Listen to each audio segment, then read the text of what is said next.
सीधा जयपुर का रुख करते हैं, जहां से संवाददाता भरत राज हमारे साथ सीधा लाइव जुड़ रहे हैं। भरत, सबसे पहले आपसे समझना चाहेंगे कौन कौन से विधेयक हैं जो पटल पर रख दिए गए हैं। भरत,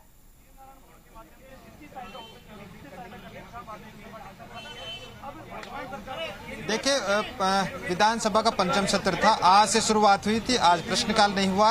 आज 6 विधेयक सदन की पटल पर रखे गए, जिसमें से 3 विधेयक तो ऐसे हैं जो केंद्रीय कृषि कानून लेकर आई थी, उनको बाईपास करने के लिए सरकार की ओर से 3 बिल ला रहे हैं, जिसमें ये किसानों के हित की बात उसमें कर रहे हैं, वो सदन की पटल पर रखे गए हैं। इसके साथ ही 3 अन्य विधेयक हैं, जो एक यूनिवर्सिटी से जुड़ा हुआ विधेयक है और 2 और विधेयक हैं जो सदन की मेज पर रखे गए हैं। आज विधानसभा स्थगित कर दी गई है। हमारे साथ वरिष्ठ सहयोगी सिमोन जुड़ गए हैं, उनसे जानेंगे किस तरह के विधेयक रखे गए हैं और उन पर कब चर्चा होनी है, किस तरह से। देखिए भरत, बीएससी की बैठक अभी थोड़ी देर पहले संपन्न हो गई है। बीएससी का प्रतिवेदन सोमवार को सुबह 11 बजे सदन में रखा जाएगा और उसमें जो कामकाज तय हुआ है उसी हिसाब से बिलों पर चर्चा होगी। सोमवार को सारे बिल पारित कराने की कोशिश सरकार की रहेगी। रामलाल जी जुड़ रहे हैं हमारे साथ विधायक रामलाल शर्मा है। किस तरह की रणनीति बनी है बीजेपी की जो कानून सरकार की ओर से लाई जाए? ये बिल जो राजस्थान की सरकार लेकर आ रही है, ये दोनों तरीके से ये अनुचित है, गलत है। संवैधानिक तरीके से भी अनुचित है। संवैधानिक तरीके से इसलिए अनुचित है जब केंद्र सरकार कोई विषय के ऊपर कानून बना चुकी, उनके विरुद्ध राज्य की सरकारें वो कानून नहीं बना सकती, और कानून अगर बनाती भी है तो प्रभावी वही कानून रहेगा जो केंद्र सरकार के द्वारा पारित है। एक दूसरी बात, इन बिलों के अंदर ये कहा गया है कि साहब एमएसपी से नीचे अगर कोई व्यापारी खरीद करेगा तो हम उसको कानून के दायरे के अंदर सजा का प्रावधान हम रखेंगे।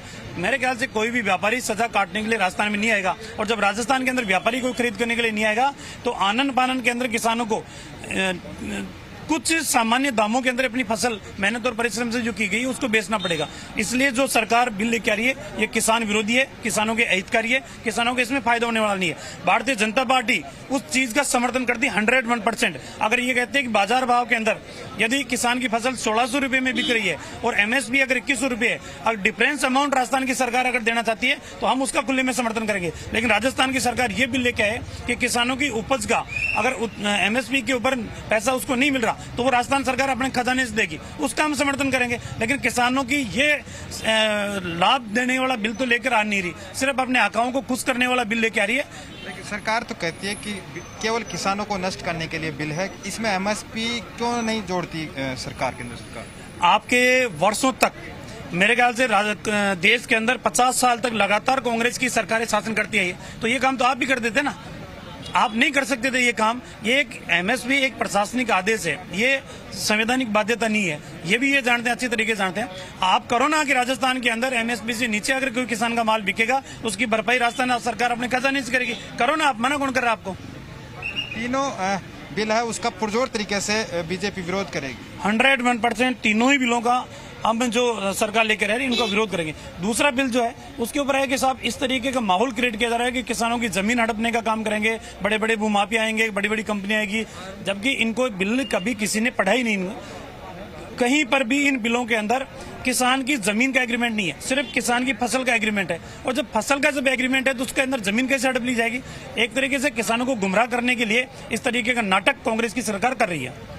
अन्य बिल भी लाए हैं, मास्क को लेकर भी सरकार बिल लाने जा रही है। स्वागत है। इस महामारी की लड़ाई के अंदर हम सब साथ हैं, और महामारी की लड़ाई के अंदर सरकार कोई भी कानून बनाए, कोई भी अध्यादेश लेकर आए या कोई भी नियम लागू करे, हम उसके साथ हैं, उसमें विरोध नहीं है। लेकिन सिर्फ कानून के दायरे के अंदर सिर्फ चालान ही काटें, सरकार यही प्राथमिकता है, तो ये अनुचित है, गलत है। चालान काटना प्राथमिकता सरकार की नहीं होनी चाहिए। कानून के दायरे के अंदर सब लोग कानून की पालना करें, इस महामारी से बच सके, उसके लिए सरकार को जो कुछ करना है करे। ये थे बीजेपी विधायक रामलाल शर्मा। उन्होंने कहा है कि केंद्र के जो कृषि बिल है उसको लेकर सरकार जो बाईपास लेकर आई बिल राजस्थान विधानसभा में, उसका पुरजोर तरीके से विरोध करेंगे और उसको लेकर आज इनकी रणनीति भी बन चुकी है। हमारे साथ सिमोन हैं, उनसे जुड़ेंगे किस तरह से इनकी रणनीति बनी है और आगे क्या रहने वाला विधानसभा में। देखिए भरत, बीजेपी की रणनीति का नजारा आज सदन में उस वक्त दिख गया था जब बिल इंट्रोड्यूस करने के लिए सदन के पटल पर रखे जाने के लिए प्रभारी मंत्री के रूप में शांति धारीवाल अनुमति मांग रहे थे। संसदीय कार्य मंत्री की अनुमति को जब स्पीकर ने पूछा सदन से कि कौन पक्ष में है, तो सत्ताधारी पक्ष के लोग बोले, लेकिन उससे तेज आवाज विपक्ष के लोगों ने ना कही और कहा कि वो इस पक्ष में नहीं है कि बिल इंट्रोड्यूस किए जाएं। स्पीकर ने दोबारा पूछा और तब सत्ताधारी पक्ष के लोग सभी बोले एक साथ। तब स्पीकर ने सदन पर पटल पर विधेयक रखे जाने की अनुमति दी। इससे बीजेपी की स्ट्रेटजी समझ में आ रही है कि बीजेपी एकजुट होकर के एग्रेसिव तरीके से इन बिल का विरोध करने की तैयारी कर रही है। और यही कारण है कि आप देखिए सदन के भीतर जिस तरीके से नेता प्रतिक्रिया दे रहे थे, उसी तरह सदन के बाहर भी वो प्रतिक्रिया दे रहे हैं। हमारे साथ बीजेपी के अन्य विधायक भी हैं, उनसे जुड़ेंगे। अभी मदन दिलावर यहाँ पर मौजूद हैं, उनसे जानेंगे किस तरह से कृषि कानूनों को लेकर जो सरकार लाने जा रही है विधानसभा में, उससे किसानों को क्या वो किस तरह की उनकी बीजेपी की रणनीति रहने वाली है। अब विधानसभा स्थगित वैसे हो गई है, 2 नवंबर को वापस 11 बजे विधानसभा शुरू होगी, जिसमें ये तीनों ही जो विधेयक है उसको लेकर यहाँ पर आएंगे। इसके साथ ही हम बात करें अन्य जो मीणा समाज है, उन्होंने विरोध दर्ज कराया है। मीणा और मीणा का जो विवाद चल रहा था उनको लेकर भी रामकेश मीणा, इंदिरा मीणा सहित अन्य विधायकों ने अपनी मांग रखी है। और केंद्र में जिस तरीके से मीणा विवाद चल रहा है उसको लेकर इन्होंने कहा है कि सरकार पहले भी पत्र लिख चुकी है और अब जो वहां पर इनको लेकर चीजें कही गई है उनको स्पष्ट किया जाए। हमारे साथ बीजेपी के विधायक मदन दिलावर जी यहाँ जुड़ गए हैं, उनसे जानेंगे क्या रणनीति रही है। अब सरकार चाहती है कि जो बिल हैं उसको बाईपास करने की कोशिश कर रही है। केंद्र सरकार के जो कृषि के संबंध में बिल आए हैं या जो कानून बन गया है वो अपने आप में पूर्ण है। उनसे छेड़खानी करने का अर्थ होगा ये किसानों के दुश्मन बनेंगे, किसानों को नुकसान पहुंचाएंगे। यदि इनको बिल लाना था तो इस बात का लाना था कि राजस्थान में जितना भी अनाज पैदा होगा और जो भारत सरकार नहीं खरीदेगी या सारा जितना ही पैदा होगा हम राजस्थान सरकार उनको समर्थन मूल्य पर खरीदेंगे, तब तो फायदा हो सकता था। पर ये बिल नहीं ला रही है। ये तो कह रहे हैं कि एमएसपी शामिल कर देते केंद्र सरकार। मैं ये कह रहा हूँ एमएसपी एक प्रशासनिक आदेश है, उसको घटाया और बढ़ाया कभी भी जा सकता है, वो कानून में नहीं आ सकता। ये कांग्रेस इतने सालों से राज किया, इन्होंने वर्षों तक राज किया। ये क्या मर गए थे क्या इनकी जीभ को लकवा मार गया था क्या इनकी कलम नहीं चल पाई थी क्या? पहले क्यों नहीं किया इन्होंने? यदि कानून सम्मत है तो क्यों नहीं किया था? क्या हो गया था इनको? कांग्रेस ने कहा बीजेपी की बर्बादी के कारण बनेंगे तीनों कानून हैं। कांग्रेस ने कहा बीजेपी यहीं से पतन होगा, यहीं से।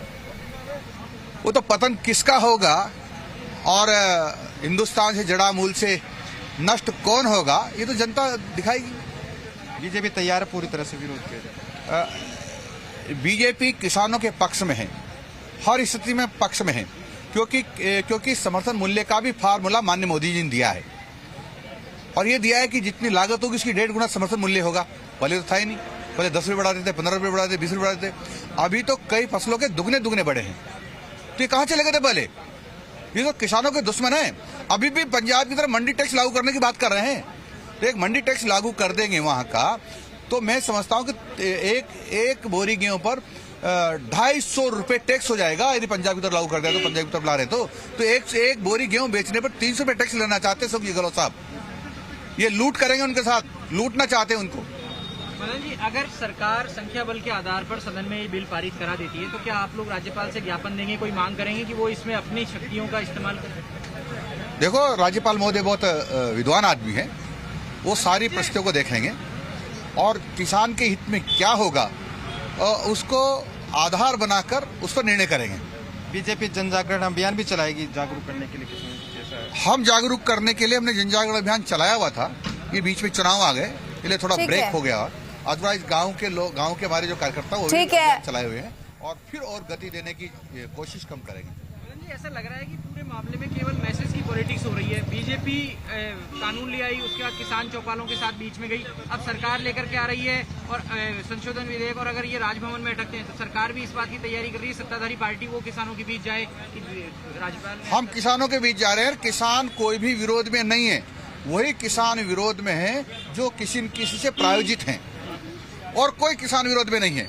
ये किसान को भ्रमित करने की कोशिश कर रहे हैं। हमारा किसान बहुत कम पढ़ा लिखा है, इसलिए कोशिश ये कर रहे हैं। ये कह रहे हैं कि जमीनों को कंपनियां ले लेगी। ये ऐसा ठीक है भरत, विधानसभा का ये विशेष सत्र, एक तरफ बीजेपी इस बिल को इस कानून को किसानों के हित में बता रही है, वहीं कांग्रेस लगातार इसका विरोध कर रही है। आप नजर बना के रखिए, एक बार फिर से आपका रुख करेंगे। फिलहाल बहुत शुक्रिया भरत, आपका